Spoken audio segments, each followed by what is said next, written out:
সফল গৃহিণী হতে গেলে সঠিক পরিকল্পনা প্রয়োজন। ঘর সংসারের সকল কাজকর্ম সুন্দরভাবে করা, রান্নাবান্না করা, পরিবারের সবার সেবা করা, সবকিছুতেই প্রয়োজন পরিকল্পনা। যদি কেউ একজন হতে চায় সফল গৃহিণী, প্রত্যেকের কাজের ক্ষেত্র হতে পারে আলাদা আলাদা, কিন্তু সব কাজের শুরুটাই একই রকম। আমাদের কর্মব্যস্ত জীবন আজ জটিল থেকে জটিলতর, কিন্তু আমরা যদি পরিকল্পনা মাফিক প্রত্যেকটি কাজ শুরু করি, তাহলে অবশ্যই আমরা জীবনে সফলকাম হতে পারবো। জীবনকে সফল করার জন্য, সুন্দর করার জন্য পরিকল্পনা অনুযায়ী কাজ করাটা হচ্ছে একটি সাধনা। এই মুহূর্ত থেকে আমাদের সেই সাধনা শুরু করতে হবে। জীবনে সফল হতে চাইলে, জীবনে সুখী হতে চাইলে কর্মের প্রতি শ্রদ্ধাশীল খুবই গুরুত্বপূর্ণ ভূমিকা পালন করে। আপনি যে কাজটি করেন না কেন, ছোট বড় যে কাজটি করেন না কেন, কাজের প্রতি শ্রদ্ধাশীল এবং মন দিয়ে যদি কাজ করেন, আপনার সফলতায় কেউ আটকাতে পারবে না। হ্যালো বন্ধুরা, আসসালামু আলাইকুম। কাছে কিংবা দূরে, দেশে কিংবা দেশের বাইরে থেকে যে যেখান থেকে আমার আজকের ভিডিওটি দেখছে, সবাইকে জানাচ্ছি আমার পক্ষ থেকে আন্তরিক অভিনন্দন। ব্যস্ততম শহর ঢাকা থেকে আমি উর্মি নতুন আরো একটি ভিডিও নিয়ে আপনাদের মাঝে হাজির হলাম উর্মিস চ্যানেল থেকে। ভিডিওর শুরুতে দেখে নিলেন আমার আজকের ভিডিওতে কি কি থাকছে। আশা করছি আমার আজকের ভিডিওর শেষ পর্যন্ত আমার সাথে থাকবেন। শুরুতেই লাইক দিয়ে ভিডিওটি দেখা শুরু করতে পারেন, আর কমেন্টস করে জানাতে পারেন আমার আজকের ভিডিওটি আপনার কেমন লেগেছে। ভালো লাগলে কমেন্টস করে জানাতে পারেন, ভালো না লাগলেও কমেন্টস করে জানাতে পারেন। আপনাদের মতামত আমার কাছে গুরুত্বপূর্ণ। আপনাদের মূল্যবান মতামত আমি গুরুত্বের সাথে বিবেচনা করে থাকি।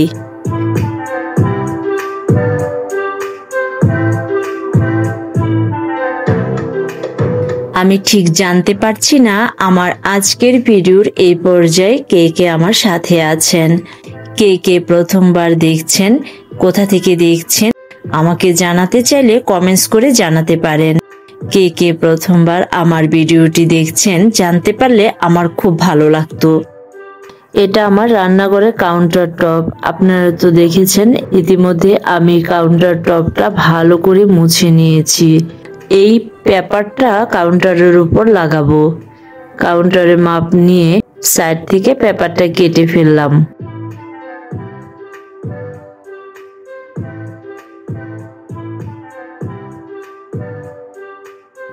আমি যখন পেপারটা লাগাচ্ছিলাম তখন আমার মনে হচ্ছিল পেপারের আঠাটা লাগানোর জন্য যথেষ্ট ছিল না। কি ধরনের আঠা দিয়ে এটা ভালো করে লাগানো যায় সেটাই চিন্তা করছিলাম। হঠাৎ করে মনে হলো আমার কাছে গামকিং নামক এক আঠা আছে। পেপারটা লাগানোর জন্য এই আঠাটা নিয়েছি, কিন্তু সবচেয়ে অবাক করার বিষয় হলো আমি যখন পেপারটা লাগাচ্ছিলাম তখন দেখলাম পেপারটা এমনি লেগে যাচ্ছে। এই যে দেখেন, আমি কিন্তু আঠাটা লাগানোর চেষ্টা করছিলাম। পরবর্তী সময় আমার আর আঠাটা প্রয়োজন পড়ে নাই। আমি কিছুক্ষণ লাগানোর পর আঠাটা রেখে দিয়েছি। প্রথমবার দেখে আমি কিছু কিছু ভুলও করেছি। পেপারটার নিচে একটা পাতলা কাগজ থাকে, এটা আসলে একবারে খোলা উচিত হয় নাই। যদি আমি অল্প অল্প করে খুলে খুলে লাগাতাম তাহলে আমার পেপারটা আরো সুন্দর হয়ে হতো, যেটা নাকি আমরা বিজ্ঞাপনে দেখেছি। আমি যখন নেক্সটে কাজ করব তখন আমার মনে হচ্ছে আমি এর থেকে ভালো কাজ করতে পারবো, মানে এর থেকে ভালো সুন্দরভাবে লাগাতে পারবো। তো যাই হোক, এটা প্রথমবার বলে আমার কাছে একটু ঝামেলার মনে হয়েছে। একটু ভালোভাবে বুঝে করলে তখন কিন্তু আর এতটা ঝামেলা হতো না। যাই হোক, আমি যেহেতু বুঝতে পেরেছি যে আমার কি কি ভুল হয়েছে, এই ভুলগুলো যেন না হয় সেজন্য আমার ভিডিওতে আমি ভালো করে দেখিয়ে দিচ্ছি। পরবর্তীতে আমার কিন্তু আঠাটার প্রয়োজন পড়ে নাই। এটার নিচে যে আঠাটা আছে দেখতে হালকা মনে হলো, আঠাটা কিন্তু বেশ ভালো, একেবারে সুন্দর মতো বসে গেছে। এই পেপারটা আপনি যেখানেই লাগাবেন না কেন খুব সুন্দর করে লেগে যাবে। এটার নিচে যে আঠা থাকে এটার জন্য এটাই যথেষ্ট। আপনি দেওয়াল, টেবিল, কাউন্টার সবকিছুর মধ্যে এটা লাগাতে পারেন।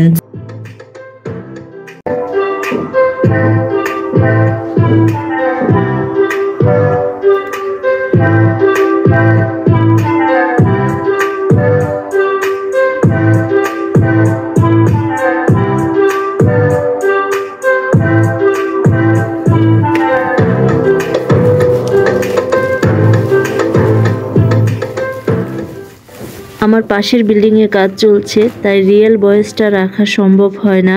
আজ থেকে 15 বছর ধরে দেখছি আমার বাসার পাশে কোনো না কোনো জমিতে বিল্ডিং এর কাজ চলছে। এক বিল্ডিং এর কাজ শেষ হলো তো আরেক বিল্ডিং এর কাজ শুরু হবে। এভাবেই চলছে বছরের পর বছর। আল্লাহই জানে কবে এই কাজগুলো শেষ হবে। বাজারগুলো গুছাতে গুছাতে আপনাদের সাথে একটা কথা শেয়ার করি। সেদিন একটা লেখা পড়ছিলাম, আমার কাছে ভীষণ ভালো লেগেছে, তাই ভাবলাম আপনাদের সাথে কথাটা শেয়ার করি। ইন্দোনেশিয়ার প্রতিটি স্কুলে প্রতি বছর একটি অন্যরকম দিবস পালন করা হয়। ওই দিন সব মাকে স্কুলে আমন্ত্রণ জানানো হয়। পরে সব ছাত্রছাত্রীকে স্কুল মাঠে নিজ নিজ মায়ের 2 পা পানি দিয়ে পরিষ্কার করে মুছে দিতে বলা হয়। এভাবেই স্কুল থেকে তাদেরকে বাবা মার যত্ন নিতে শেখায়, যেন ভবিষ্যতে তারা বাবা মার যত্ন নিতে ভুল না করে। ফলস্বরূপ ইন্দোনেশিয়া আজ পর্যন্ত কোনো বৃদ্ধাশ্রম গড়ে ওঠেনি। এই যে দেখেন আশেপাশে এত বাড়ি হচ্ছে, প্রতি বছরই বাড়ির সংখ্যা বাড়ছে, রুমের সংখ্যা বাড়ছে, কিন্তু পরিবারের সবার রুমের ব্যবস্থা হলো, পরিবারের প্রত্যেকটা সদস্যের জন্য আলাদা আলাদা রুমের ব্যবস্থা থাকলেও একমাত্র আমাদের বাবা মার জন্য কোনো রুম রাখা হয় না। হয় নাতির রুমে কিংবা নাতনির রুমে শেয়ার করে থাকতে হয় বৃদ্ধ বাবা মাকে, যেটা নাকি আমাদের সমাজে অহরহ আমরা দেখছি। বৃদ্ধ বয়সে বাবা মাকে বৃদ্ধাশ্রমে দিয়ে দেওয়া, বাবা মাকে পরিবারের একজন বোঝা মনে করা, তাদেরকে বৃদ্ধাশ্রমে পাঠিয়ে দেওয়া, দিনে দিনে যেন এগুলো বাড়ছে। আমরা নিজেরা কি কখনো বৃদ্ধ হব না? কখনো কি এই জিনিসটা চিন্তা করি? আজকে আমরা মুরব্বীদের সাথে অভদ্র ব্যবহার করি, ওনাদের সাথে যা খুশি তাই করি, একদিন তো আমার সন্তানও আমার সাথে তাই করবে। আমরা যারা বাবা মার সাথে খারাপ ব্যবহার করি, তাদেরকে অসম্মান করি,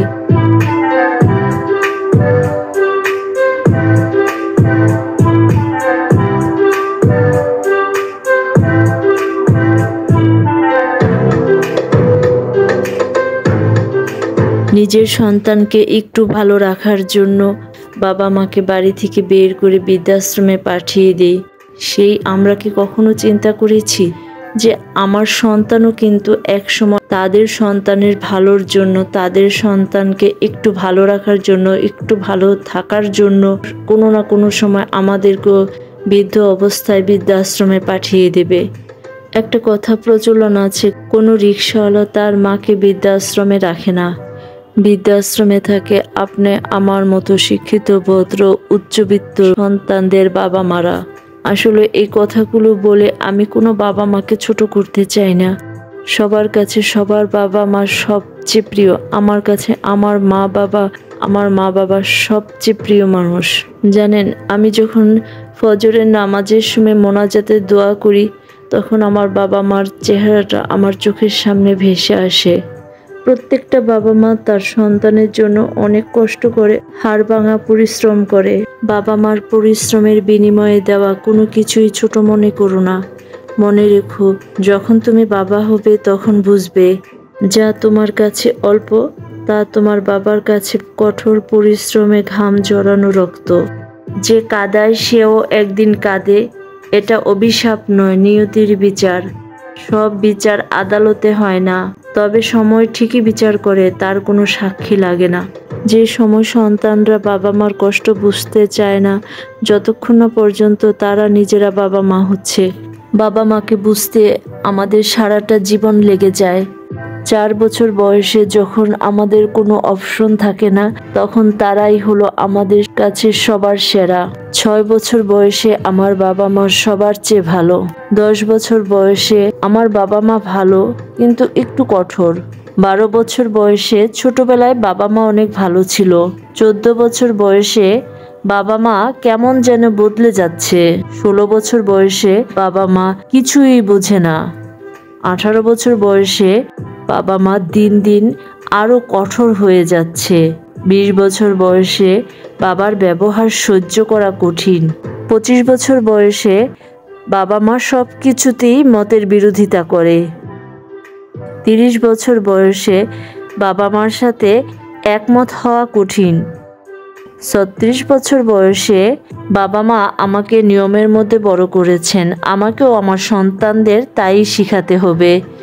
40 বছর বয়সে বাবা মা এত কষ্ট করে আমাদের বড় করেছেন, আজ বুঝতে পেরেছি। 43 বছর বয়সে আমার সন্তানদের সামলানো কঠিন। বাবা এত কষ্ট করেছেন আমাদের ঠিক পথে রাখতে। 50 বছর বয়সে বাবা মা সব কিছুই দীর্ঘমেয়াদী পরিকল্পনা করেছেন। তারা ছিলেন দয়ালু ও বিশেষ একজন মানুষ। সত্যি আমার বাবা মা সেরা। এই পুরো চক্রটি শেষ হতে 50 বছর লেগেছে, কিন্তু শেষ পর্যন্ত আমরা আবার প্রথম জায়গায় ফিরে যাই। আমার বাবা মা সেরা। যাদের বাবা মা বেঁচে আছেন তাদের বাবা মাকে সম্মান করুন, ভালো রাখুন। আর যাদের বাবা মা বেঁচে নেই, আল্লাহর কাছে দোয়া করুন যেন তিনি তাদের ক্ষমা করেন ও জান্নাত নসিব করেন।